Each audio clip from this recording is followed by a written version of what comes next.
I do three things: solve problems, I create opportunities, and I make everyone happy in the process. Gordon Einstein, entrepreneur, crypto attorney. Hosting events to gather like-minded crypto enthusiasts.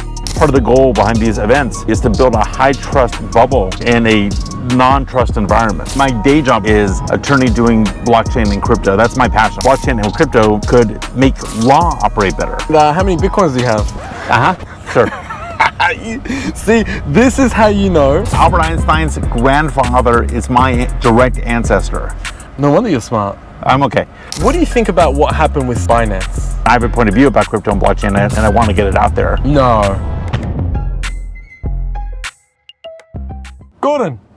My brother, how are you doing? How are you? I'm very happy to be in your wonderful portable studio. Thank you, yeah. Mobile studio. Mobile studio. This is epic. I have never had experience before like this in my life. How many podcasts have you done? Oh, done 200. Damn. 200. Probably, yes, but never like this. Never in a Well, million. it depends what you mean. Whether you mean my own shows or been on interviewed by others, 50 probably. Sure. But at different conferences or opining about crypto and everything else. But Okay. this is, I love it. I love it. Yeah, You're thank clever. you. I appreciate it. Can I interview you? Can we talk about Of course. But it's about you today. today? But Yeah. I'm reserving the right to get you on the show, and then we're going to talk about how you use this as a social hack to expand your life, because Sure. I can relate to that, and you're a Yeah. good role model. But please. Feel free to use this setup if you ever want to do your own podcast with me. You can do it, and I'll just give you the footage. It's not a problem. If you want to do it like that, Okay, we'll see. You can do that. I had a friend of mine in Australia who does a podcast, and he said to me, "Can I come and use this and interview?" I was like, "Yeah, of course." And we didn't post it, but he obviously posted it. So. Yes. This resonates with you, right? Why? How? I feel like you've tried something like this before to build your personal brand and meet people. Right. So I have to give you a little bit of history about how things evolved. So my day job, if you like that, is attorney doing blockchain and crypto. That's my passion. I actually went back into the practice of law because of blockchain and crypto. That's a whole story we can get into if you want. Okay. But and I've been fortunate in that I've had a lot of stage time because I love public speaking, and so I've emceed a lot of events and done a lot of presentations. But there's nothing like talking directly to your audience on social media. There's just no substitute for it, because you have this sort of asynchronous communication. You can reach them whenever they're available. You don't have to be at the same place at the same time. You have this long tail of content you produce, so they can kind of catch up or get a sense of your thinking. You can leap past gatekeepers, which is a big thing. If you want to get this person to see you, you don't need their secretary's permission. You don't need that person who's going to charge a commission or introductory fee. They'll just find you when they're looking for you. So it's just a great tool. It's kind of like an asymmetric warfare technique. Social media is the guerrilla warfare of marketing, and I just love it. And I have a particular point of view about crypto and blockchain, and I want to get it out there. So it's a great megaphone. Of course. Yeah. So who are you? Let's start from the beginning. Would you say you are? So I was introduced to you as a crypto attorney. Yes. Which isn't many of them. No, not many real ones. Right. And I've been doing this, just to brag, I've been doing this for 10 years. I'm not Johnny Comes Lately. Damn. I've been doing this a solid decade. Okay. So I didn't just figure on it. So since 2014? Yep, that's right. And is that when you invested in crypto? No, actually, I have a computer company in Los Angeles, and we were displaying at Legal Tech in New York, and this couple came up to me, next to me, and... What year is this? 2013 or 14. Okay. And they were Ukrainian, and they were speaking in Russian because they're from Eastern Ukraine, and I've always liked the Russian language. I'm not good at it, but I've always liked it. So we had a conversation. It turns out that they were the co-founders of the biggest blockchain development house in Ukraine, Distributed Lab. Damn. And then, so they ended up staying with me in my condo in Los Angeles. And next thing I know, I have an invitation to go to Ukraine, which I accepted. And I hadn't left, not counting Mexico, I hadn't left the United States for 25 years because I was a loser. And so I got my passport. I called them up. I said, I'm coming to Ukraine. And they were like, wait a second, this American who had us over to his house, so they like the hospitality, who hasn't left the country for all these years, his first trip is to Ukraine. Okay. And this is right after the Maidan revolution. They're like, we better make this good for him. So they started a whole conference around me, the Blockchain Incredible Party in Odessa. And I had a great time in Ukraine. I got exposed to blockchain, crypto, and Bitcoin. I didn't fully understand it. I was too busy enjoying Odessa for everything it offered. But I kept on going back to Ukraine and I kept on getting exposed to crypto. And then finally I was like, you know what? I need to dig deep. So I spent I was running a company, but it took 2 or 3 months. I taught myself how to program. I read all the documentation. I got really into it. And then the light bulb went off and I realized 2 things. Number one, if I went back into law, this would be a cool area of law to practice. Now that was okay. That wasn't life-changing, but the real life-changing revelation was that these technologies, these ways of thinking, especially decentralization, could make law operate better. Okay, it's not just that I would have a good area of law to practice. It's that I could make law better. Like I could change the world, and I've always felt like I want to have like Steve Jobs said, I want to make a dent in the universe. And I felt that with blockchain and with crypto, I could make a dent in the universe. And actually, I think I have made a dent in the universe because of it, and I'm making maybe a bigger dent now. And it's so revolutionary. It just got me into it. And then through a long series of life adventures and everything else, I ended up in Dubai. Sure. So what were you doing in 2013 when you met them? You had a computer science? I had practiced law and I'd always liked technology. So I started what's called a remote desktop solution for law firms.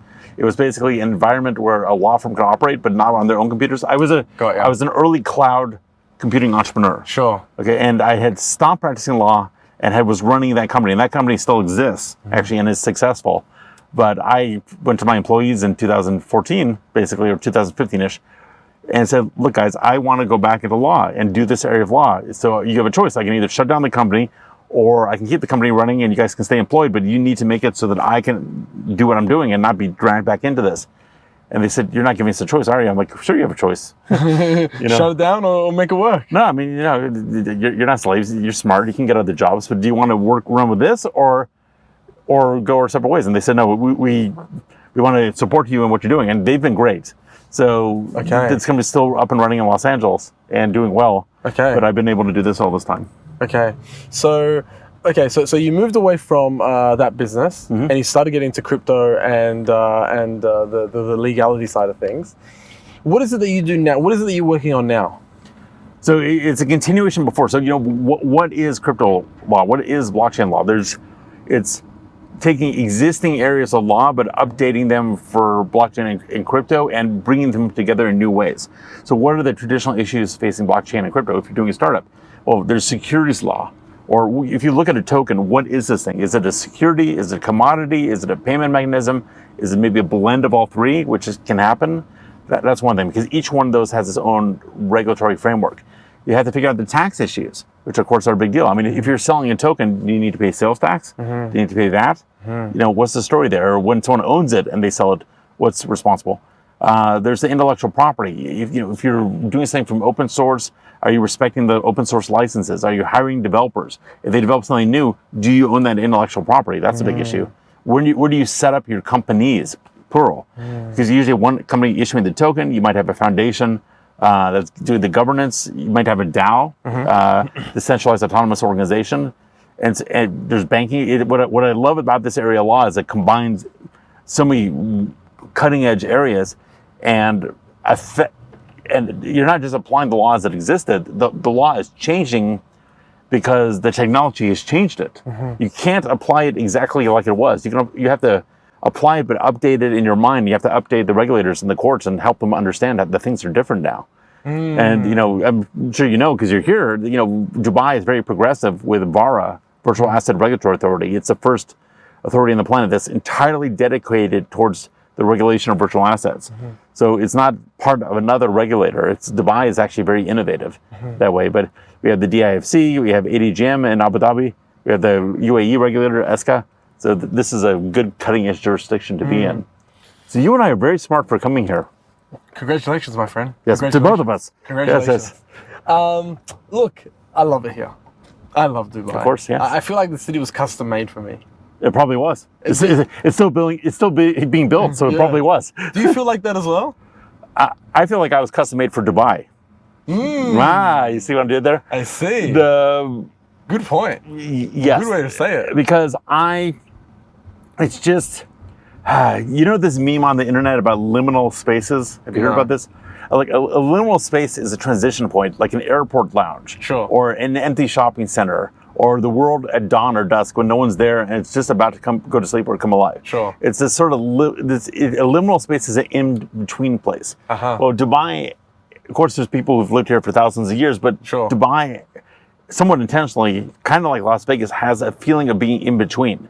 It's sort of like a beautiful airport lounge. Yes. You know, you're going to be here for a while. You're going to have a great time. You know, you're like an American Express Centurion lounge. Yes. Okay, it's beautiful. They're going to take care of you. But one way or another, your ticket's going to come up and you're going to leave. Sure. One day. Sure. Okay, with very few exceptions. Yes. You know, when you're 80, 70, maybe, you know. How many people retire here? How many people are buried here? At some point, you tend to leave. And they've done it by design. They don't want, Yes. you know, they want you to come in here. It's a friendly environment. They're not hostile. They're actively enticing you, but they're enticing you here while you're spending money, while you're being productive, while you're being everything else. Yeah. Which is actually fine with me because you know, even though I'm from Los Angeles, I feel sort of like a citizen of the world. Yeah. And Dubai is a great airport lounge. Yeah. You know, I have access to everywhere else, and while I'm here, I'm comfortable. Yeah. And also in airport lounge, who do you mingle with? Entrepreneurs, business people, right? Yep. It's all entrepreneurs and business people here. When you had an event on 2 nights ago. Yes. Great event. Thank you for coming. Thank you for inviting me. I know you're busy. No, seriously, I know you're busy, and I know you're popular, and to have someone like you show up is a real compliment. So I appreciate it. Listen, I appreciate you. Me getting an invite from you, it was a pleasure, and I had to come. And I was actually flying to London, but when you invited me, I was like, I'm canceling everything. I actually had a friend here as well that I didn't go to London, and he's like, hey, do you want to cancel the iftar event and come hang out with us before we leave? I'm like, no. Listen, you don't know the person that invited me to this. I'm going to this. That's flattering. Thank you. But what a successful event. So many people. Jesus Christ, the place was full. Well, can I jump in and comment on that? So it's, as you've been watching, it's not a one-off. I'm actively iterating, and there's a strategy behind it. And this is the second iftar, dare I say, this iftar season. The one we did before was at Raffles on the Palm, which was very nice, but it was twice the size. And it had a different dynamic. And I've never sitting on my laurels. I'm always looking at what could be better. And this time was intentionally smaller. It may feel like it was bigger, but it was half the size. Wow. And very, very selective. Sure. And much more curated and much more structured than the last one. Because I realized that the thing that makes the events good is not just people coming in and chowing down, but I immediately want to have a sense of community. And when you get too big of a group, or depending on the architecture of the building, or how Raffles is great and they did a good job for us. But the thing about Siddhartha at Grosvenor is we know the management. I could work with them in advance. We had a schedule. We had a way of getting the people in there. I don't know. Hopefully you felt the vibe. But it's like a community, intellectual, spiritual vibe. Yeah. Which you don't get too often in Dubai. No, it's for sure there was a vibe there, and you were a great host too, by the way. Thank you. Great host. You're. I keep on hitting the microphone. And you keep hitting the microphone. The editor's gonna love that. I'm breaking the fourth wall. Everyone who's watching, it's all my fault. It has nothing to do with the editor. Okay, go ahead. But no, you were great. You were you kept the party going, and you were very entertaining, to be honest. Very entertaining on the microphone. I realized you kept the microphone at a great distance away from your face when you gave the microphone to somebody else, and they were just like, I just couldn't hear anything. Practice, my friend. Practice, yeah. But you're a natural. Let me just say something to your audience. I'm not a natural. I grew up very shy and with a speech impediment. And I've had some very anxiety-producing events as a kid relating to public speaking. And what you're seeing is practice. Sure. So for people who are watching, if you're not a natural, don't give up. Keep practicing. Yeah. It does get better. Yeah, for sure. It's also, when you work on something, you're going to be a lot better than somebody that relies on just talent. Yes. Right? 100%. So it's sometimes better to start from behind. Yeah. Because it makes you much more conscious about what you're doing. Correct. It makes you much more self-aware, and sure, it's not quite as emotionally fun as if you're naturally good at something, but it's okay. If you end up ahead, it's a good feeling. Yeah. But also, I feel like anybody that is exceptional in their craft, it doesn't come natural to them because they've had to work to make that skill. While if the skill comes natural to you, you don't actually work on it. No. You kind of go, I've got it naturally. I'm going to say something very off, which is, it's like being a beautiful woman. If you're a beautiful woman, you don't necessarily have to work as hard. Sure. It's just the way it is, Very right? sure. So, no one would call me a beautiful woman. So, I have to work for it. But you know what? Men aren't supposed to be beautiful. No, we're supposed to be capable. We're supposed to be men. Yes. Right? Okay, so I had a question. I had a few questions actually, but I just want to go back quickly about, you mentioned LA. Yeah. Do you not feel like Dubai is LA before LA was LA? I feel like Dubai is like on the up to be. So what LA, it's funny. I'm learning German, and I was just watching a video series in German about Los Angeles and California. And it's funny because I'm from there, yet I'm getting a foreigner perspective. A, because I haven't been there for a while, and because I'm watching a German network's perspective on California, which is kind of like a weird shift of perspective. It's like a real fusion state. Look, Los Angeles and California was great. It was the Golden State, and especially Northern California had this charm, and you have every environment possible. It was great. The real honest answer is, and I don't want to be a downer, but unfortunately, I think California and the U.S. have really blown it. They've blown it with their taxes. They've blown it with the population. They've blown it with the crime. They've blown it with with the traffic. Of course, there's some bright spots. Of course, you go on to visit. But it had its moment, and now I think, to your point, I think the Middle East is having its moment. Yeah. It's as someone who has a German citizenship, also, I'm not happy to see what's happening with the U.S. I'm not happy to see what's happening with Europe. And it's funny that and I'm not going to live with China. China is great, but it's not where my brain is. But I think Dubai and the Middle East has taken the best of the U.S. and the best of Europe, and not just there. Brought it here, re-innovated it, like made it their own. I'm not in Frankfurt, I'm not in Los Angeles, I'm not in Miami. It is different. Yeah. Okay, there's no mistaking I am somewhere different, but they brought enough of those elements over and adapted them for the environment that someone like me doesn't feel out of sorts. I feel, like I said, like I was made for Dubai. It's like it has enough reminiscence. It has the sushi. Okay, it has the beach. It has the efficiencies I needed that I can operate here. So I don't know if I'm answering your question so much. You are. A buddy of mine, he's from LA and he lives here. He trains the DeMarc family. He was number 2 head trainer for Nike, all that. He was an ex-NFL player, college NFL player. That's a big deal. Yeah, he's very high in the fitness game in LA. And he said LA is almost running off their... Yes. What is it? Their name, what's the reputation? The reputation of what LA used to be. They're still riding off what the name used to be, but it's not that. It's not that anymore. Germany also, and I hate to say that. I studied in Germany as a kid, and everyone thinks it's this like paradigm of efficiency and order and safety and everything else. It's not, and everyone thinks LA is like this golden place with the Beach Boys. I'm dating myself. And sushi and surf and everything else, and sure it's there, but there's so much you have to get through to get to that. Yeah, it's like Dubai does live up to its reputation. Yeah, this place is not running off its prior reputation; it's making its new reputation. It's building up. So your friend's right. Yeah, and it's real. It's really real here. Like there's people that actually have it. When you you got to be careful here. There's a lot of people that aren't real too. Yeah, the point behind the events I'm doing is, and take it as a compliment, they're highly curated. Sure. Okay, I'm not selling tickets. No one can get in there if they're not invited. Yeah. And a lot of people want to get in there and they're not getting in there. Also because the space is limited. But the goal is to, the problem with the airport lounge is you never really know if the person there is who they say they are. If they use cash or points. Yeah, or why, their business class or first class, is it their one-time splurge or is it the normal thing? Daily, and also, right outside that airport lounge is the private jet, FBO. Yes. So you got to be careful. You got to be careful here because there's a lot of people here that aren't serious, that come here to spend their money or to say that they're doing something but not really do it. They're here because there's lots of friendly people here, read between the lines.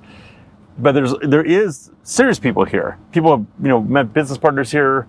And the rep of Dubai is that this is the place you come to spend your money, not the place you come to make your money. Mm-hmm. I don't think that's actually true. But you need to be very careful with who you're talking to and vet them over a certain period of time and check them out with other people who know them. Okay, and the problem is it's hard to do that efficiently here, and things can move fast. Sometimes we're on inshallah time. Sometimes we're on it needs to get done yesterday time, and you have to be able to adapt. And so part of the goal behind these events it's not really an event, it's a community, is to build a high trust bubble in a non-trust environment. Because, how can you... Wow. Yeah, That's well it's said. intentional. That's very well said. A high trust bubble in a Non-trust environment. I'm careful with how I said that. It's not a no-trust environment. It's not a dishonest environment. It's a non-trust environment. Like a Bitcoin, it's actually, I got it from crypto. It's not that you have to trust the blockchain. Okay, the blockchain is just reporting what happened. Sure. Right? It removes the need for trust. Right? In some ways. And here you can't really, outside of a bubble, in Dubai, you can't really know whether to trust or not trust because you don't have the information to let you know. Okay, you haven't known this person a long time. You can't look up all their business records. You can't see what they did in their home country. You can't really know unless you work with them for a while. But what if and it takes time to build that relationship, but what if you build a bubble of trust, mutual trust within that environment? You can get a lot done. But as someone organizing that bubble, maybe there's a better word, I have to be like a hawk because I can't let in a non-trustworthy element into the trust bubble because then it breaks the whole premise. Very true. So I'm very selective about who I'm letting into that bubble and very, hire slowly, fire quickly. Yeah. And it's not personal. It's like, I want to have a good life. I know things happen. I'm not perfect myself, but it's like I watch. Yeah. I'm actively watching and actively curating, But that being said, it's already been successful. I mean, we were talking before we started recording. You met someone there that you didn't normally talk to. Yeah. It's like when you're in that room and everyone's smart and everyone's intellectual and everyone's nice and everyone's calm. Yeah. It's a beautiful thing. Yeah, absolutely. No, look, it was a good event. It was a great event actually, and you're right. It's I've got a friend who is the CEO of the legal department of Emirates NBD Bank. That's correct. Right. He's got a law. Now he's that is a good friend. That's a great friend. You should keep that friend. Great friend. He's actually flying me to Mexico to read his book with him to give him tips because he's writing a book. And me and him love reading books, and we connected at a little brunch thing we had, and everyone else disappeared. Me and him ended up talking for 3 hours. That's the best. Because we read the same books, and he's like, I need you to read my book and let me know what you think. He's ventured off now and he's got his own legal firm. He's got, I think, 23 lawyers that work for him in the city or something like that. Anyways, he said to me when he was the Emirates NBD CEO of the legal department, he said 90% of people in Dubai make less than 17,000 dirhams a month. He goes, my paralegal, I pay him 14,000 dirhams a month. And he's wearing a Breitling watch, a Gucci shirt.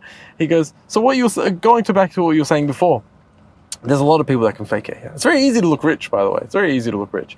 So there's a lot of people that can fake it here. So creating that environment of vetting the people and making sure that they are legit and then putting them together, it's almost like a business networking event, right? It certainly is a business networking event, but there's a lot of cheesy business networking groups out there. Yeah. So, it's got to be, to work, it's got to be more. Okay. And the more is, dare I say, the spiritual aspect of it. Yeah. Or you can call it community aspect of it or the vibe. I mean, someone told Irina, my wife, they were surprised at how intellectual and spiritual the event was. Yeah. It's iftar, and I want to be respectful of the culture and the religion. But B, it's, money's great. I'm not all about, but I highly endorse capitalism, and I'm here for a reason. But there's got to be something more. And the more is the culture, the spirit, the intellect. You got to put that spark in there. You got to put the divine spark into it. Yeah. And if it's missing, you can feel it's missing. Yeah. And if it's there, you can feel it's there. And when it's there, people will forgive the fact that the valet was great there, but the people will not care about the valet so much, so long as when they get in, it's there. Yeah. And something can look perfect, but if the divine spark is not inside of it, it just is soulless. Correct. So I'm just very careful about that. And then some people will resonate with this and some people won't. And if they won't, that doesn't make them bad. Yeah. They're just maybe not good for this group. Correct. So. Yeah. Yeah, they're more tailored for a different group, right? There are different stages of their life. Everyone's valid. I'm not judging anyone. I'm not here to do any of that stuff. No. I'm not perfect. You know, it's just, Yeah. but I'm not terrible either. And Yeah. I know what works, and I put in the effort. Yeah. And I've been around the block a few times, Yeah. so I get a sense of what can work. And Yeah, some of people, course. some good people such as yourself vibe with it. Yeah, which is nice. of course. And also, like, take that opportunity by the horns and do something with it. But my friend who's a lawyer, I need to introduce By the way, just real fast. Yes, action wins. Yeah, Action wins. yeah, So to your point, yes, take the Yeah. opportunity and grab it. You got to run with it. yeah, of course. By the way, I need to introduce you to my lawyer friend. Please do. Now that I spoke to you about that, I'm like, man, why have I not introduced you to him? You need to meet him. Because everything happens when it should. Yeah, exactly. Very true. You're real spiritual, aren't you? Yes. How are you? If you like this video, consider subscribing. We do weekly podcasts with experts in every industry to help you find direction and guide you on your way. Now let's get back into it. Are you good? What would you like? Coffee? Have a latte? Cafe latte, regular size? It's large, and I'll get large. a cappuccino. Shack? No, sir. Tea? Water. No. Tea? No, Coffee? Thank Shaq. Shack always. Shack. Get some juice. Shaq, don't let me down, Shaq. Come on, Shack. I can't drink unless you're drinking. Yeah. Juice? No, it's cold coffee, sir. Okay. One with milk? Yes. Cold coffee, cold latte, large. Can I get the milk warm, not too hot because I want to drink it now. Thank you. I always come here, During the show. and This is epic. it's the same place. Yeah. So whenever I'm here, there's a lady that always works here. So they always put their head in to be like, "Who's the guest you have on today?"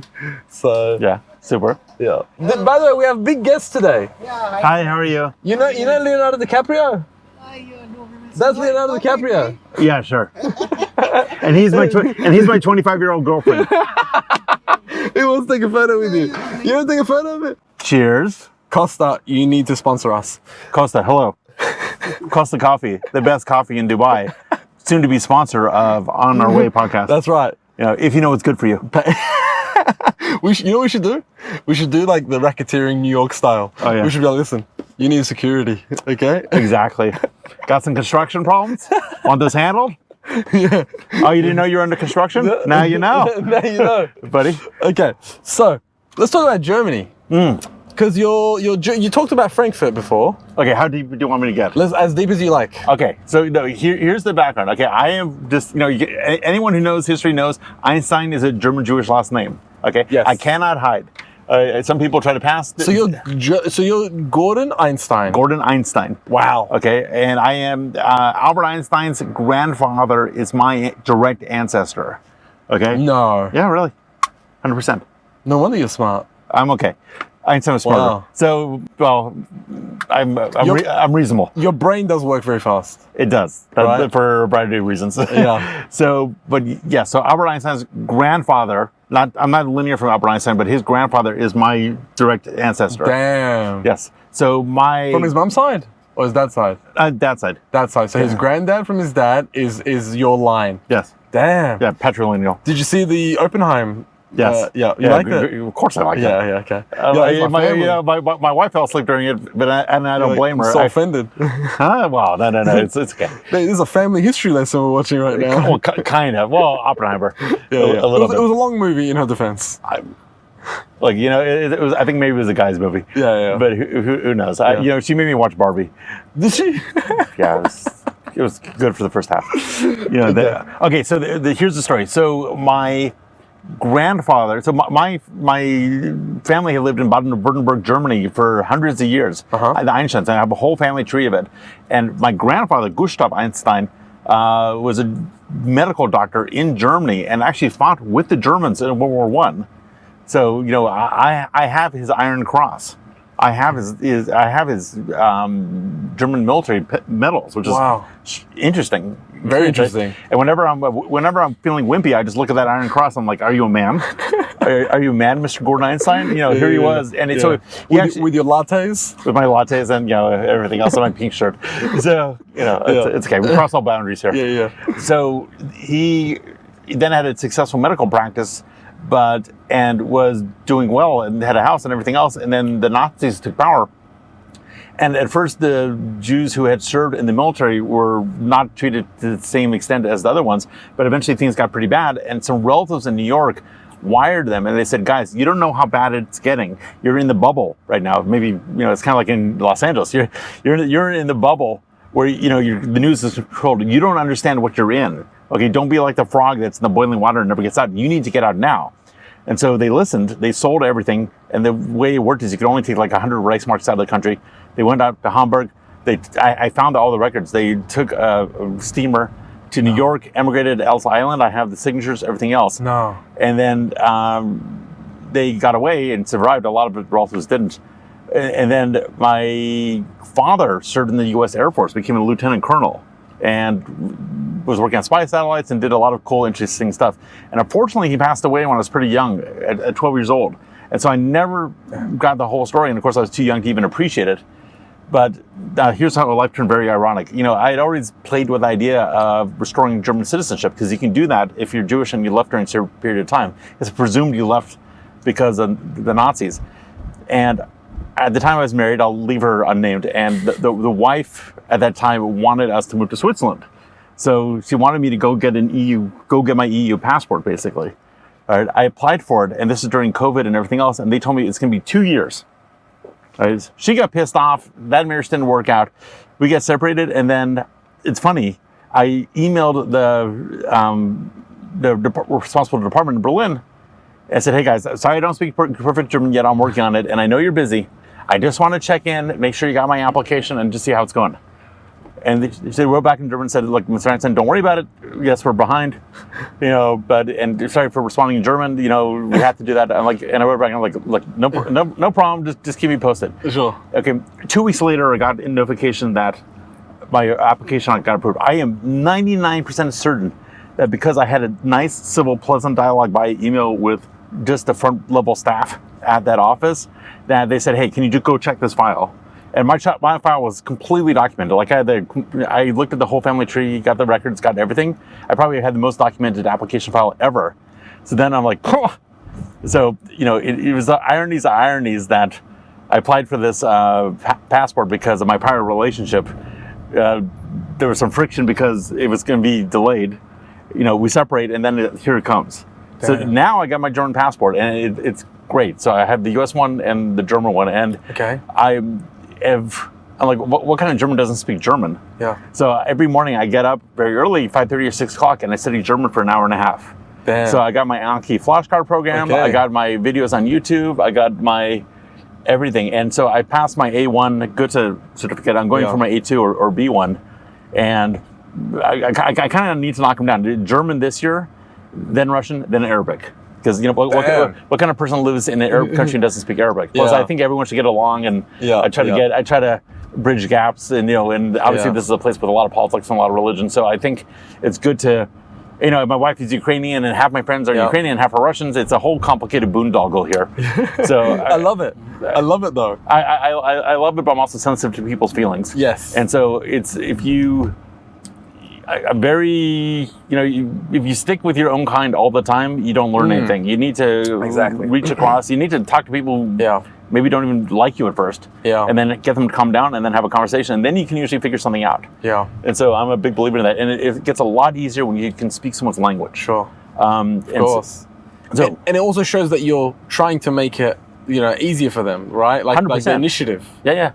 It's like speaking a little bit of Urdu here is very helpful because there's so many Pakistanis. Yeah. If you say "Ab kaise hai," you're immediately. What does that mean? How are you? How are you? Yeah. Okay.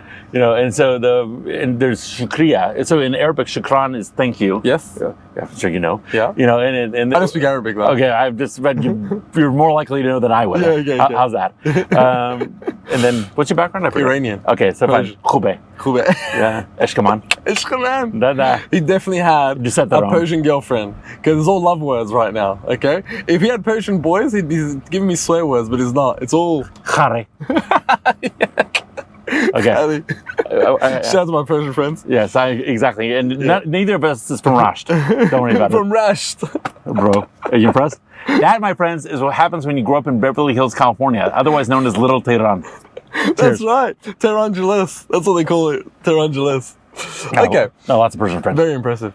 Very impressive. I mean, the biggest population outside of Iran is LA. Yep. That's I the know. biggest. Actually, I know. And by the way, there's more Armenians in Glendale than there are in Armenia. No. Yeah. Damn. Yeah. That's crazy. You get that in the United States. Is it because of the genocide? Too soon? Oh, boy. No comment, my Azerbaijani brothers. Yeah, but actually, if I can, that's what I like about Dubai, because Dubai, it's not this pristine democracy. It is an authoritarian monarchy. Sure. But we all are here on visas. Okay, we're not here by right. We're here with permission, and the social contract that is, not even implicit. It's written. Is you have to be polite to other people. You can't raise your voice. You can't insult. You can't, slam on social media. You can't copy paste. I love that. I love it because it forces you to either be silent, avoid, or to engage in a reasonable manner. Okay, and because there's so much business happening here and so much opportunity here, you're kind of foolish if you don't engage. And so there's a lot of people out in the rest of the world that are fighting, and I'm not uninvolved. I mean, I am who I am. I'm not in denial. But and I have a very strong connection also to Ukraine because of my history there. I'm not sticking my head in the sand, but I refuse to not communicate with people. I refuse to be in a bubble, and I think that's part of the idea behind the iftar. I mean, here I am, a Jewish guy, working with other people to boost an iftar. It's because I believe in the philosophy of the religion and the celebration and the crossing of boundaries and getting people involved. And so you have a diverse group of people. Everyone's accepted here. Everyone's accepted here. Yes. Right, I was at Naz, Naz Daily? Of course. He's a Jewish guy. I was at his iftar event, and there was Muslims, Buddhists, everything. Is he Jewish? Are you sure? He's Jewish. I thought he was an Arab who speaks very good English and is trying to cross. Are you sure? Yeah, fully Jewish. Fully He fooled Jewish. me. Okay, well, fine. Here's the Naz. Because we spoke about it, and I said to him, "Has anything changed for you?" He goes, "No, everyone's so welcoming and everything." And I've known Naz for 1 year now. Okay. So, and first conversation we had as well was from his Jewish background. Can I share a thought? Of course. Okay, so I'm not sure everyone's welcoming. I'm not sure everyone likes you. I think there's an element of enforced politeness with some people, but I think that's okay. That's normal human behavior, and I don't expect miracles. But what I do think is that you can melt ice with warmth. Okay, and if someone is if you want to get all heavy about it, I'm not gonna get super heavy about it just because I don't want to get censored. But look, something is actively happening in the Middle East right now. Okay, I don't expect people to not have a reaction or be sensitive, especially when their family's involved. I mean, it'd be ignorant or stupid. They are going to feel what they feel, and they are maybe even right to feel it. Okay, but I'm going to treat everyone with respect. I'm going to be warm with them, and I think on an individual one-on-one basis, you can establish some good relationship. And then, even if they still have their general point of view, which may be valid, they'll understand that you're not here to cause them a problem. Sure. And then things can happen. Sure. So that's my little speech. Of course. I mean, thank you for your speech. Costa, I hope that wasn't too controversial and you can still sponsor the show, unlike some other coffee company. Edgy. Yeah. We're getting cancelled. Coffee beans, okay. We're getting cancelled. Yeah. Elon Musk said, there's people there's young individuals that have no problem with each other going to war, killing each other over two people that have a problem with each other. The two politicians, right? Did you see that tweet? Something like that. I don't totally agree. Okay. To be honest. I mean, I'm not... I don't think you do either. I don't have my head in the clouds. Sure. Okay, I am very aware of history and game theory, and sometimes it is personal, and sometimes it is lower ground, and it's not just old men deciding that young men should die. I think there's more going on than that, and it's not just a matter of us all. There are scarce resources in this world. There are distinct differences. There are reasons to fight. I think if it's easy to have peace, everyone would have peace. The challenge is it's not easy to have peace. That's why you got to be serious and thoughtful when you're interacting with people, and not pretend that everything's okay, but work to make things as good as they can be. I think that if you go in there a little bit too innocent, you're going to sound like you're saying platitudes and not accomplish something. If you go in there and you really understand what's happening, I can understand the other person and still need to fight with them. Okay, that can happen. If you're starving and there's one apple, and there's and anything less than one apple, you'll die and your kids will die. Of course.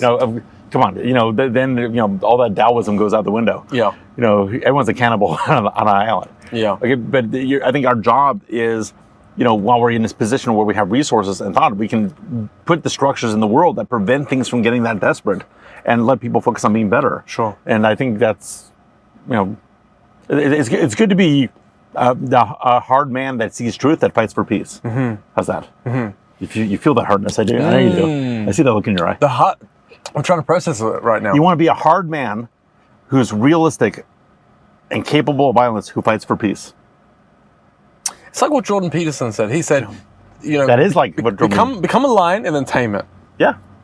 Look, he got that from Aristotle. Aristotle, when he was talking about the republic and the city, said that the guardians of the city must be like friendly puppy dogs with the citizens and like fierce wolves with the foreigners. Okay. Now, and that's right. Now, the foreigner concept in ancient Greek philosophy was like, if you're not one of the city, you're not one of us.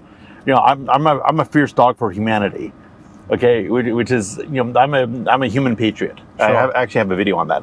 Okay, I'm a patriot for humanity, by the grace of God.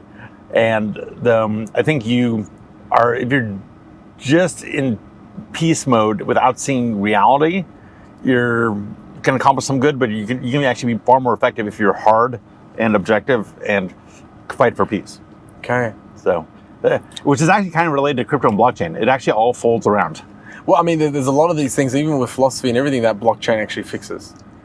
Yes, it's a very interesting tool that affects the person who uses it. So, excuse me, what do I mean by that? I just had this conversation with CoinW, the president. I can introduce you to her. She's a very smart lady. I met her. She was at the Sonia, event. of course. Well, that's easy. That event, by the way, if you weren't at that event, you lost out. Yeah, so Sonia's amazing. So she's Chinese, but she grew up in Australia. We had a full conversation. You don't even need me anymore. I'll sit back. Hey, because of you. Well, that's my purpose. The conversation I had with her, and I'm going to do another interview with her, is, her initial exposure to blockchain and crypto was, she got excited by the fact it was making so much money, which is normal. That's what a lot of people got into it for. But what happens is, then you want to understand why it's going up and down. And then you want to understand, well, fine, how's the blockchain work? And then why do we need this? And without knowing it, you get pulled into this intellectual upward spiral of understanding what's money, what's government, what's a monetary system, what's inflation, what's tax, what's war. And it's a strange thing where the using of this tool starts to affect your brain. And it's a great, I love it for that. I love it for that, because it's like using a computer kind of leads you to understand electronics and networks and everything else, even if you're not like on, if you're not, blockchain is much stronger, because in order to have competitive advantage there, you really do need to understand it, and then you have to get to the why. So I think that blockchain is a tool for peace, and decentralization is a tool for peace. But it's a tool for peace for people who don't trust each other. Think how glorious that is. Yeah. Like if you and I are transacting Bitcoin, I don't need to trust you. I don't need to know you. Yeah. And yet we can do it. Yeah. Yeah. Going back to crypto. Yes, sir. Obviously, you're in the legal and department. And Costa Coffee. Soon to be our sponsor. See what I'm doing there? I like that. I like that. Going back to crypto, obviously, like you're in the legal sector of crypto. And I mean, it's a new industry that's constantly being built right now. Like you said before, is that an asset? Is that a commodity? Whatever. I would imagine it just to be a fucking head fuck of you trying to figure out what the fuck is going on. I mean, already the normal system, I mean, everything's already pre-written in the traditional system in the legal department. You can follow up this law, this says this, whatever, right? But right now with crypto, it's kind of being built with the law system around it. Isn't it amazing? Because the SEC doesn't even know. The SEC is debating right now, is it a commodity, is it a security, is it this, is it that, right? So how do you get around that? Because I'd imagine it'd be a head fuck. It is. I'm not gonna use that language just because I'll put it differently. It messes with your head. Yeah.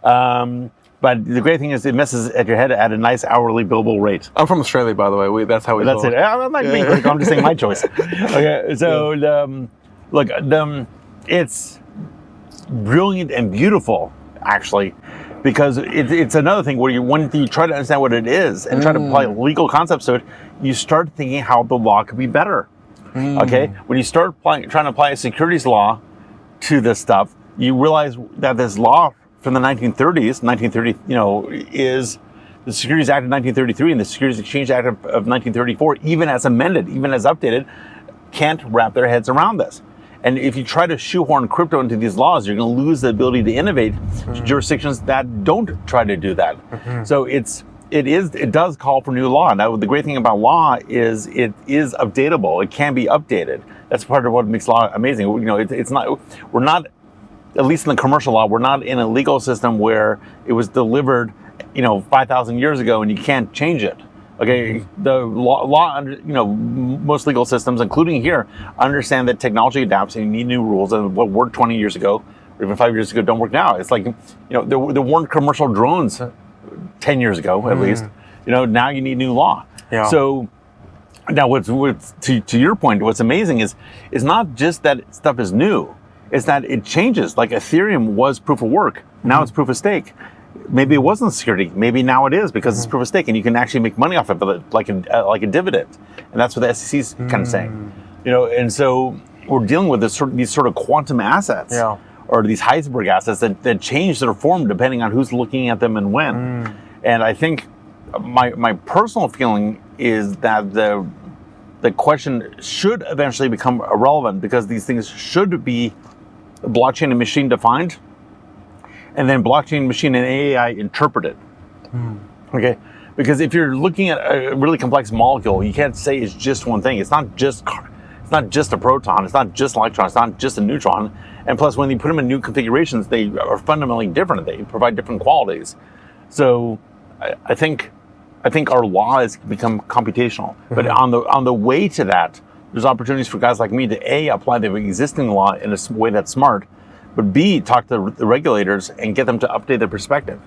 VARA, to their credit, here, says, look, if it's a virtual asset, we don't care whether it's a security or commodity or payment mechanism. We're evaluating the project and the token, from scratch.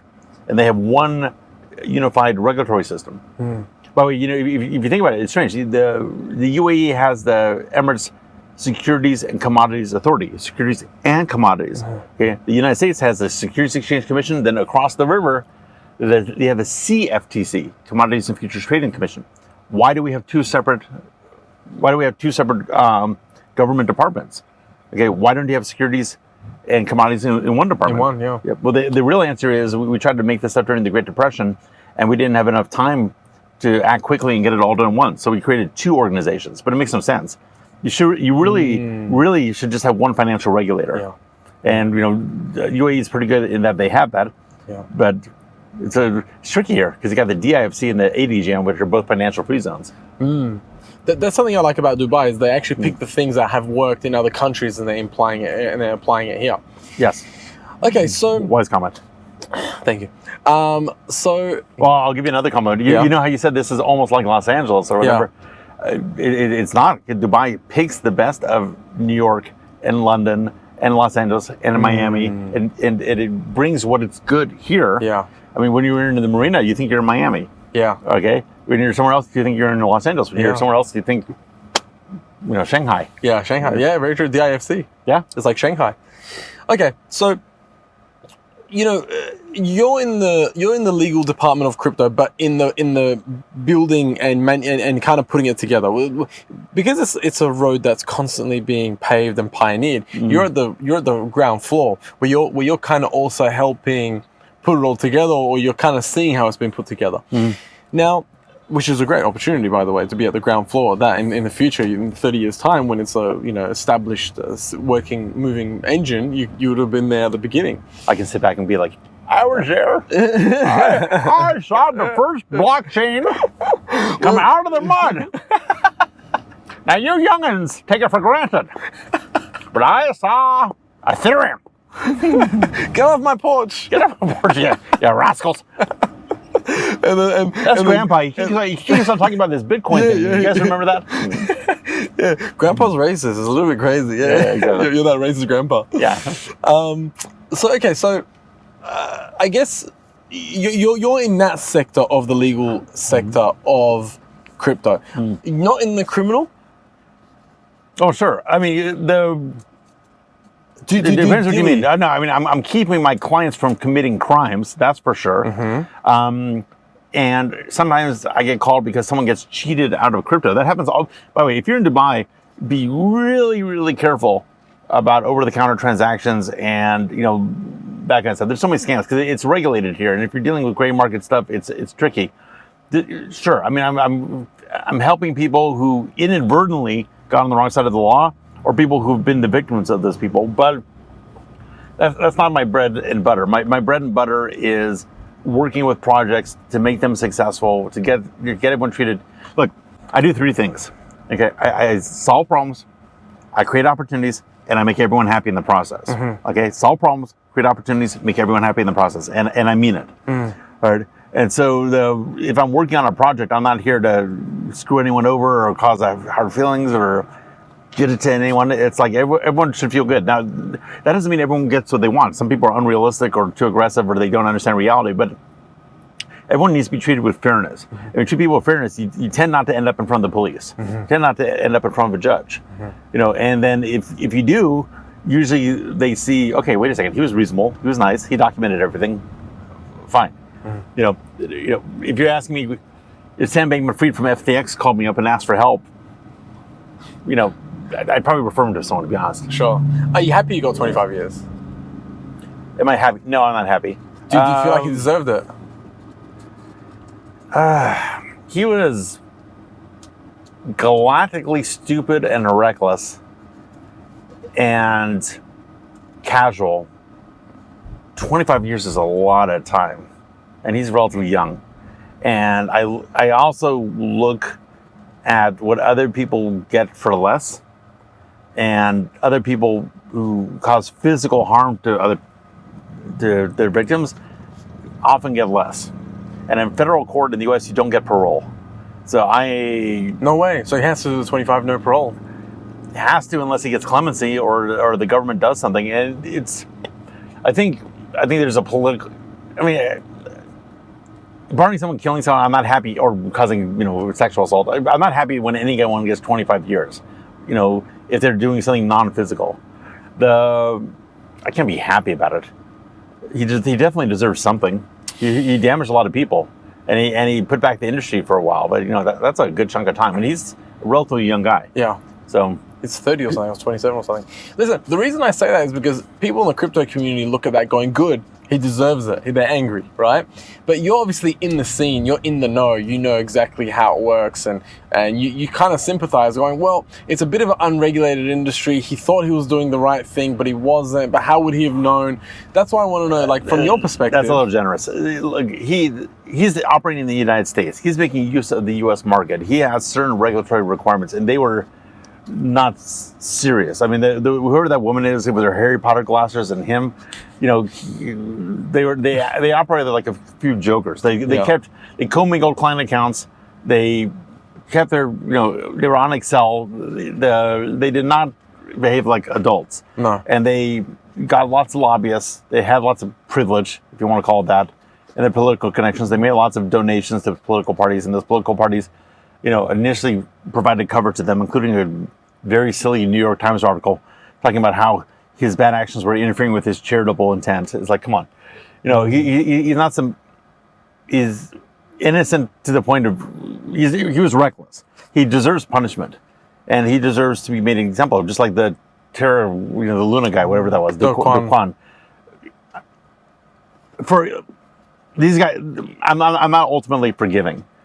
But 25 years is a serious chunk of time. So, if he went away for 10 years and it was a real 10 years and it was that, fine. I mean, 10 years is he's going to miss out on his 30s. He'll miss out on having kids at a young age. So that's a lot. So you sympathize with that sentence a little bit. You think it's a bit heavy because here's the thing. Wasn't he like? I'm not this or that. I think I'm taking a nuanced view of it. That what he did was really bad. He should be punished. It was ultimately bad for the industry. He deserves to be nailed, I think. But I think 25. What would you have given him if you were the judge? Well, I think I just said 10 years at least, 15 years at the most. Okay. So that's. I think 10 years. 10 years.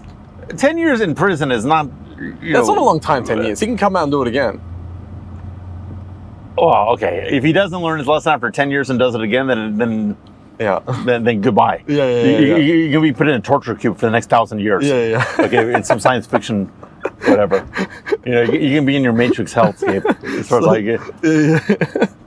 You read a lot of sci-fi. Of course. Well, how can you be in this industry and not look? My favorite movie is Blade Runner. Everyone knows that. Yeah.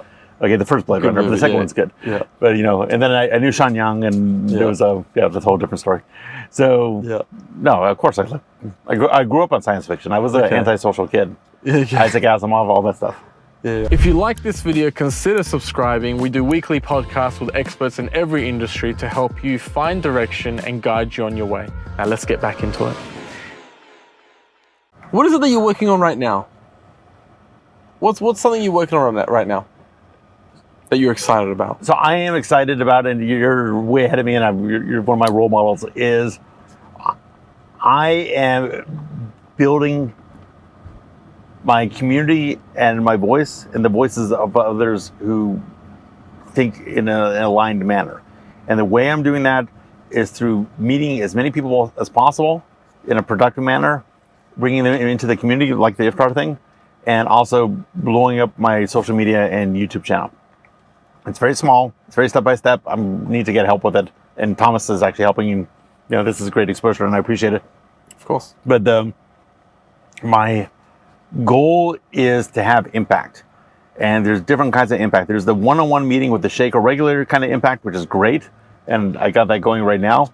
But there's also the impact, like I said, social media is great because you can do a one-to-many direct communication that is generally not censored or not being restrained. There's soft censorship, there's self-censorship, there's working with algorithm and all this other stuff. But I'm of the opinion that if you put in enough hard, smart work, you can build your audience. And I am at this point, since I have my stable living situation and happy marriage and everything else, is I want to focus on building my voice because now I need to give you a little bit more philosophy, and I'm gonna date myself slightly.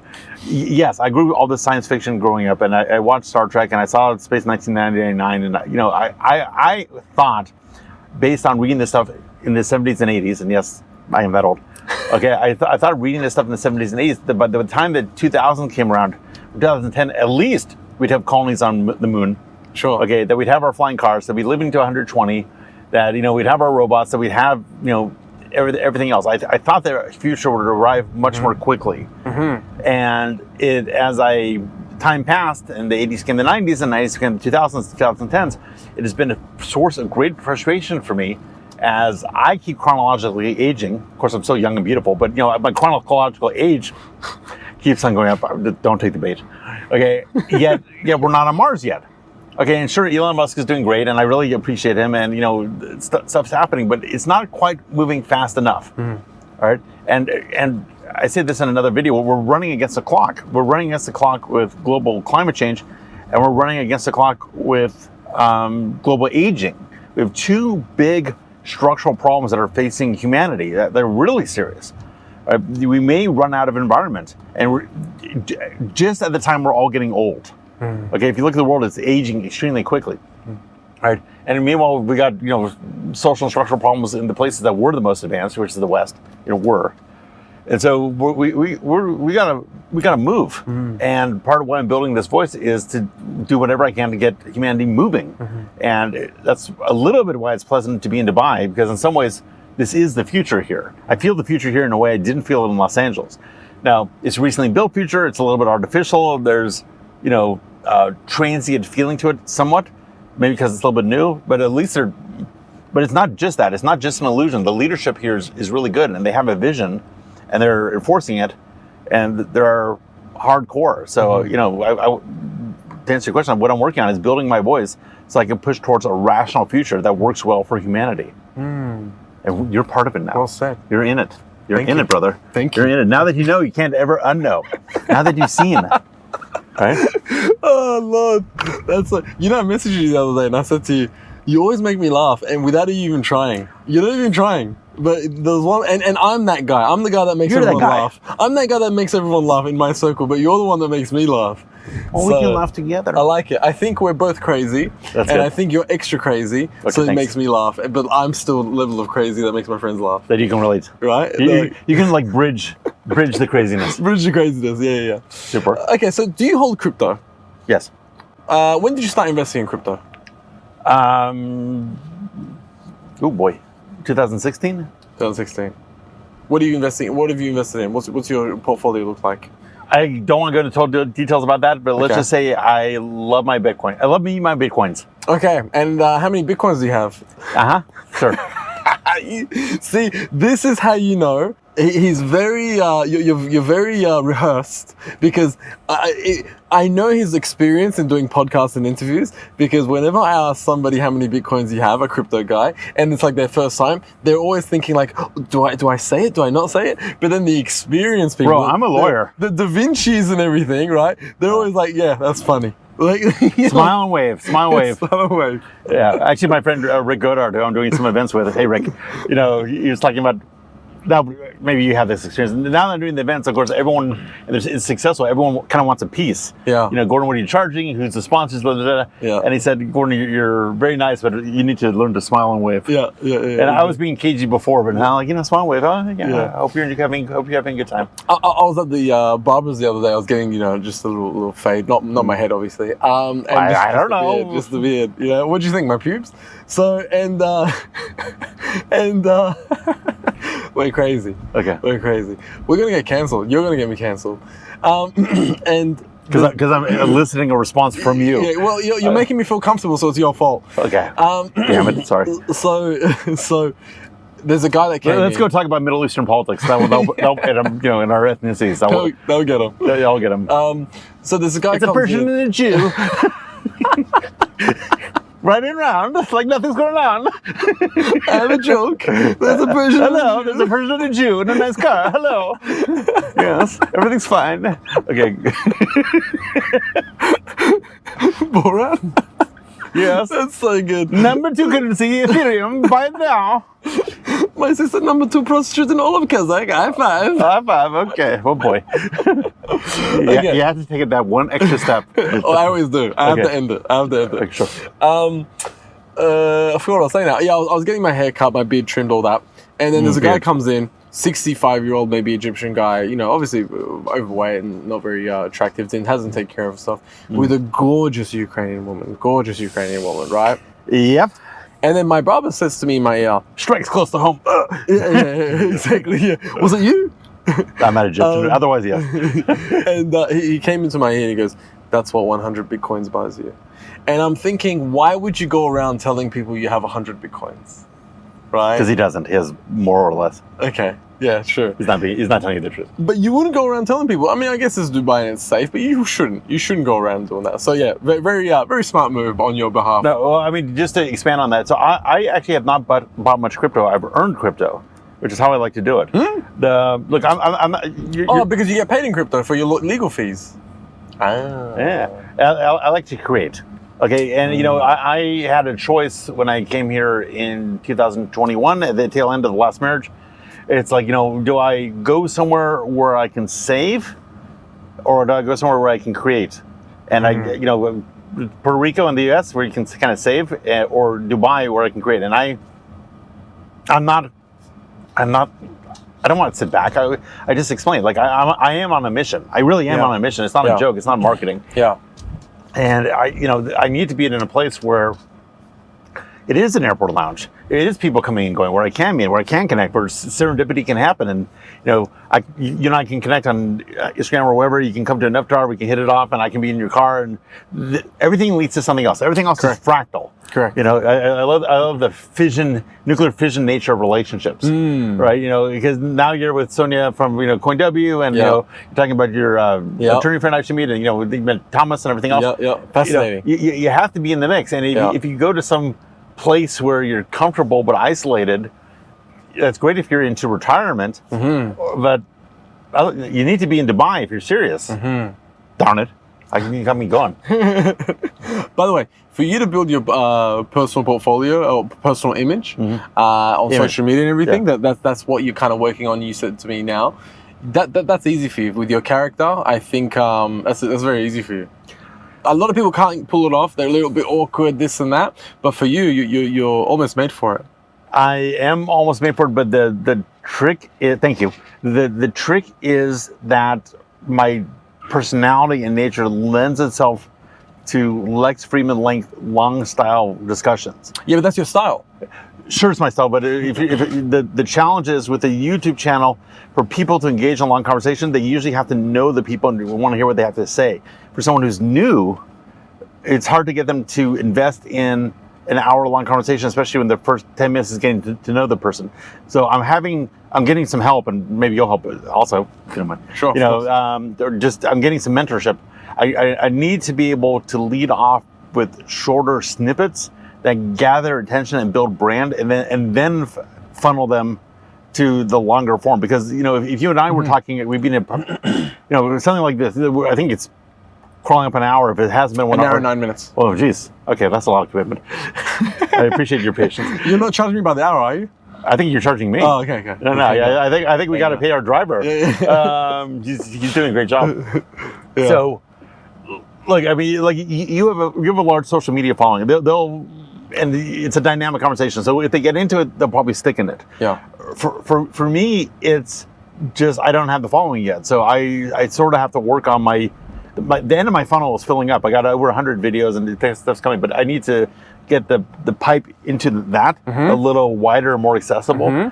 And I appreciate the compliment. I mean, hopefully it will happen. You have the character for it, is what I'm trying to say. And Thank you. off air, I'll tell you some strategies that's worked for me, that's taken me here very quickly. And You've been a great success fast. You're my man. Thank you. Appreciate you. Well, yeah. Thank you. Good things happen to good people. Thank you. You're a gentleman. I'll share some stuff with you that's worked for me, and then implement that. It's okay. It's not hard. It's all trial and error, but I mean, if you can fast process it a little bit and learn. I'd rather learn from other people's trials and errors. Exactly. It is all trial and error. Correct. So tell me yours. Yeah, and it always changes. The algorithm always changes. So when a lot of people, that's why I can't say it publicly, because if a lot of people do it, then it changes. Yes. Then everyone's doing it, then it's got to change again. So you always got to kind of be on the ball. What was I going to ask you now? I forgot. It was to do with crypto. What are your plans? With what? Let's flip the script. By the way, I've got a lawyer in Australia. We won a case, and we thought, oh, awesome, let's go out for lunch, to celebrate. I get back to the office, he sends me an invoice for an hour of his time. I took him out to lunch. I'm scared to wave at my lawyer if I see him on the streets, if he's going to send me an invoice. Probably shouldn't have done that. Probably shouldn't have done that. I was like, hey, listen, let's celebrate. I don't want to take you to a restaurant. I got an invoice for it. I was like, God damn. What's my plans with? It may have been a mistake. Did you ask? Didn't ask, just paid it. We listen, we just won. We're happy. We're celebrating. It wouldn't have been a mistake. Why? Because someone can put down their time of where they were, and their secretary or staff could be entering their time for them. Oh, I see. It may have been a mistake. I see. That's okay. So, lawyer, if you're watching this, maybe you want to make that a mistake. Greg, are you? Go back. Let's be serious, Greg. Greg, are you drinking Costa coffee? Greg. We're in the Middle East. I hope you're not drinking Starbucks because there's like beef. There's like beef right now, Greg. Yeah. You want to get canceled, Greg? I know. Independently owned and operated, but hey, never mind. Costa coffee. It tastes better. Okay. Anyways, go on. Oh Lord, I could make a lot of jokes right now, but I'm biting my tongue so hard right now. Okay, so what cryptos are you excited about? Oh no, you don't even look at cryptos. Okay. Of course I look. I'm just not a trading guy. I know what I'm good at. I think trading's great. Like I just had Crypto AM Alex on the show, and he's someone that's been great to me also. He's here now. Sorry, he was here, now he's in Kiev, going back to Phuket. But I admire traders. I admire trading. It's just I'm not the guy who's going to sit there and figure out technical analysis. I'm not going to work for 4 years to hone my strategy. I'm not going to do all that. That's just not me. I am the technology, the philosophy, the politics, the regulation, everything else. So I'm not the guy. Everyone always asks me what coin do you like? I like the coin you understand. So go DYOR, do your own research, or hire someone who's really good. If you want a project set up correctly, if you want the regulator spoken to, if you want to have the right intellectual property protections, I'm your guy. Yeah. Got ya. So sorry, no tips. No. Okay. So no tips. So you just. Well, here's a tip: buy Bitcoin. Okay. Okay. That's safe. That's your. Well, it's reality. I mean, look, I don't think you're going to go wrong long term with Bitcoin or Ethereum. And it's half financial advice, half wealth preservation advice, because the world, this is a whole nother video, but the world has already started down a road of cataclysmic change. And there's gonna be winners and losers, but this time around there's gonna be a lot of losers, because the money that they hold their wealth in is the marker that they use to have claims upon wealth. The markers are being destroyed. All right, so you need to be in assets one way or another, but assets generally aren't liquid. Well, the good thing about crypto is it's a liquid asset. It's both the asset and the money, all right, in a way that a house isn't. You can buy a house that's worth a lot of money, but you can't quickly turn it into cash. All right, you know, the Bitcoin is like having a valuable, appreciating asset that is also cash. And, you know, I think you need to keep some in USDT or, you know, USDC, but maybe USDT is better because it's more international. And I think you're smart to have Bitcoin and Ethereum just because, you know, at some point, cash and money may break down. You may not be able to pull your money out of the bank account. All right, so even if Bitcoin crashed 50%, the fact that you can even send it to someone else without someone else's permission it has a survival value, right? It's not just the money that's worth. So how's that? Very true. And look, I mean, as Big Run said, cash rules everything around me. So I promise I won't ever do that again. I lied. Okay, so you're a crypto lawyer. What do you think about what happened with CZ and Binance? Oh, like his huge fine and the AML stuff? Yeah. So the answer now? Yeah.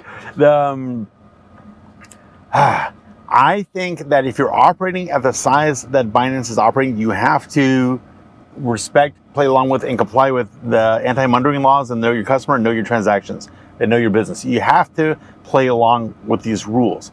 Okay, you can't get to that size without doing it. Okay, now that being said, the anti-money laundering system we have is truly archaic and punishes and slows down the law abiders and only partially and ineffectively slows down the criminals. It's kind of like gun laws in the US. Okay, if they're a law-abiding citizen, they want to have the gun, and if they're the criminal, they're not going to, by definition, they're not going to follow the law. So this stuff is good for punishing people after the fact, but it's not really, it's causing a lot of harm. Okay, it's making it hard to transfer your money from jurisdiction to jurisdiction, and it's your money, you earned it, it's yours. The idea you have to go in a bank and they're asking why you're withdrawing money, what you're going to spend it for, which I think is happening in Australia. It's ridiculous. Exactly. Okay, it's your money. You know, I mean, pardon me, I'll swear, screw you. Okay, you know why? What? It's a privacy violation, and I think, you know, in Europe at least, they have this idea of, you know, if you want to be in German, Privatsphere or Sphäre. You know, you have your private sphere. You know, part of being an autonomous person, part of, you know, this whole thing that, you know, if you have nothing to hide, you'll tell everyone all your business. That is a mind game that people with power play on people without power. Because believe me, the people with power don't tell you where they have all their money, don't tell you about all their mistresses, don't tell you about what they did. Okay, that's just a mind game. All right, part of being an empowered citizen is having a house that's your own, your house is your castle, and having a private life that's your castle. And so, and a big part of having a private life is having private finances. And so the government's clearly overreaching on this. They're doing it, you know, they use 9/11 and the Patriot Act to fight against terrorism. And they always say it's terrorism, and they always say it's drugs, and they always say it's human trafficking. And those are valid concerns. But what they've done, like they always do, is they've taken those valid concerns, expanded them, used them as pretexts to now go after like a surveillance state slash tax collection. So I am on one hand, as a lawyer, counseling my clients to comply with these rules, but I do not see them for something other than they are, which is a governmental power grab. And we're heading into a time between AI and surveillance and drones and, you know, central bank digital currencies where the government can see everything and control everything. And that's not good for democracy. That's not good for a non-democratic state that wants to preserve a private sphere like Dubai does. You may be being watched, but you're reasonably free here. Okay, I'm free in ways I'm not in Los Angeles. I'm not going to get mugged. All right, I'm not going, you know, if I lose my wallet in a car, or a taxi, it will get returned. You know, there's different kinds of freedom. And so just in general, I think we need to rework these laws, and we need to rework these norms, but I am not sure it's going to happen. So I have mixed feelings. And, you know, CZ is great. He's doing the best he can. And, you know, you pointed out, the law is either A, not existent, B, changing, or C, I'll add, used punitively. You know, in the US, it's punitive. They don't tell you what the rules are, but then they punish you when you break them. You know, that's not justice. No. And I think it's a violation of the Bill of Rights, because, you know, you're supposed to have due process. We can't have due process if you don't know what the rules are. So, and the rules aren't knowable. What are you gonna do? So, mixed feelings. Do you think he got what he deserved or no? I mean, he just paid money, right? Yeah, a lot of money. Well, he made a lot of money. Yeah. So, I don't know. You know, it's different. There's different levels of culpability, and there's different levels of. He made a lot of. I think the U.S. just wanted its piece. You know, it's funny because the U.S. is now going to sell all the Bitcoin that it took from Silk Road. Well, yes. You know, Ross Ulbricht. So Ross Ulbricht is rotting in jail for the rest of his life, and meanwhile, the U.S. gonna bought Bitcoin cheap. Yeah. Through him. Yeah. Well, didn't they sell it the other day for like 45,000, something like that? And it was like. Yes, and now they're doing well. They did some, I believe, and now they're putting the next bunch on Coinbase, which is funny because they're fighting with Brian Armstrong. You know, it's like the U.S. can't make up its mind, and you know, and to be fair, the U.S. is a whole bunch of government departments. You have the federal level, you have each individual state, and then you have the federal district, Southern New York, SDNY, that you know has its own activist prosecutors. So it's part of the genius of the United States was this decentralized nature, and so I don't knock that. There's something to be said for the federalist system in the U.S. and the separation of powers, but that is a little bit of an artifact from the 18th century that doesn't make for a nimble or understandable situation in 2024. Because imagine you go to the U.S. and you have to qualify with the federal government in California and Florida and Nevada and this branch and that branch. It's like, God. Yeah. Jesus, look at that. How gorgeous is that building? Everyone coming to Dubai, come to the Museum of the Future. You can't see it, but it's there. And it's great. You can't see it, but it's there. And it's gorgeous. What a building, too. Have you been inside? Of course. I haven't been inside. It's beautiful. Worth going? Yeah. Yeah. Actually, I'm bringing my mom next week. Okay. Where's your mum live? Los Angeles. Los Angeles. And she's visiting for the first time. It'll be nice. First time? Yeah. How long have you been in Dubai for now? 3 years. Wow. Yeah. I mean, I've seen her, but you know, she lives in Los Angeles, and but she hasn't seen me in Arena since we got married. So now that I'm married, she's coming out. Where did you get married? Abu Dhabi. Nice. Yeah, and it was great. Beautiful. Yeah. You have a beautiful wife, by the way. Thank you. Very very kind-hearted. Very. You know, my ex was Russian, right? And I went to Russia, but I know your wife's Ukrainian. Before you correct me. Did you see these books? Yeah, but listen, I can read your brain. Okay.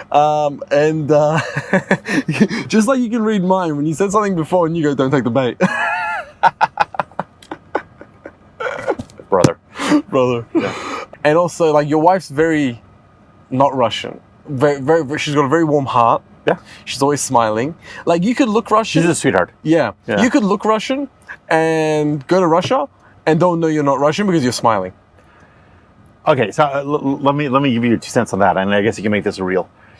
There's people, different cultures act different ways. All right, like, you know, if Japanese want to be in an empty room and don't necessarily like physical closeness, Brazilians like physical closeness. Okay, Americans have a reputation for being superficially, especially in Los Angeles, being superficially friendly and never following through, and you know, then talking trash behind your back. Who knows?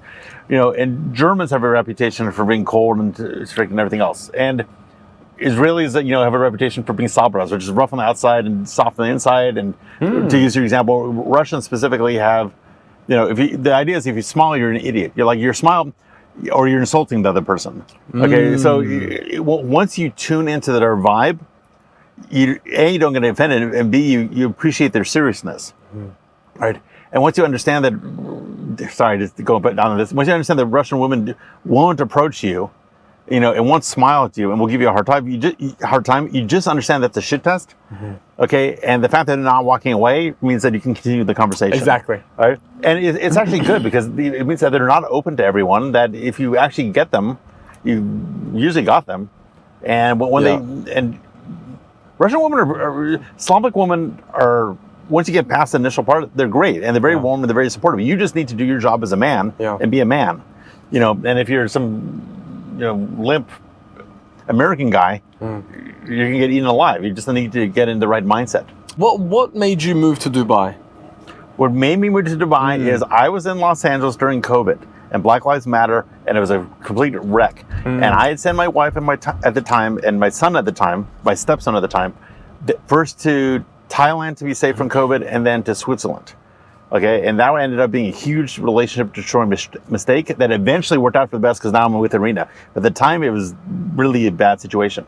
And a friend of mine, actually a Russian lady, speaking of which, who was here, not even such a close friend, but just, you know, a nice lady, reached out to me and she said, Gordon, I don't think you're having a good time in Los Angeles. I think you should visit Dubai.